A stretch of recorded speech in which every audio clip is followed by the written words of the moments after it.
Jesse Jackson Sr. is president and founder of the Rainbow Push Coalition and a civil rights leader, as you all know. And Reverend Jackson, welcome on this very unique and special day. Thank you for joining us. Hello to you, and thank you for covering this historic event today. We're talking about it from all aspects. We have our reporters there on the ground. But from you, I'm really curious to hear what today means for you. Well, I was standing about this place 50 years ago. I just left jail in Greensboro, North Carolina, and Greenville, South Carolina. Trying to use a public library, trying to use public facilities. That day, black soldiers had to sit behind Nazi prisoners of war on American military bases. From Texas across to Florida up to Maryland, we couldn't use a single public facility. We couldn't buy ice cream with Howard Johnson. We lived under kind of racial anarchy and barbarism.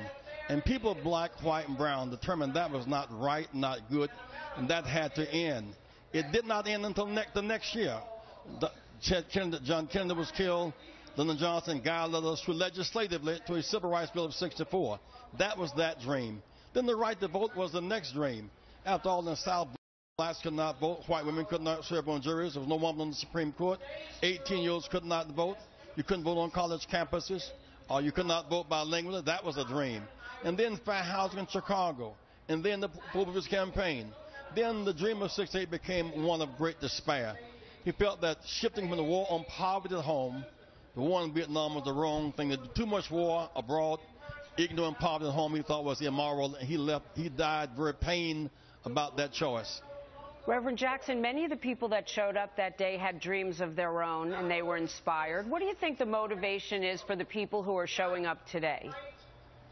Well, I think we're freer but less equal. I think that those who would like President Barack to have a Lyndon Johnson moment. You know, when Dr. King spoke, he was speaking to the White House and the Congress, and the courts respond to our plea of inequality for jobs and freedom.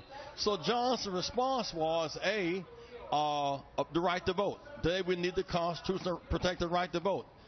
It's not in the Constitution. It's implied, but not there. Secondly, revival of the war on poverty. Student loan debt forgiveness. I mean, in 30 cities, 41% block unemployment. In 6 is 50%. So when Mr. Bloomberg says stop and frisk, we say stop and employ, stop and educate, stop and provide health care, stop and end home foreclosures. Those are the economic issues of substance that will close those gaps today. I think in President Barack we have the crown jewel of our struggle. Hope he'll address those issues today as he certainly can. And those are issues important to all Americans. Thank you so much, Reverend Jackson. Enjoy the day. Thank you. Thank you.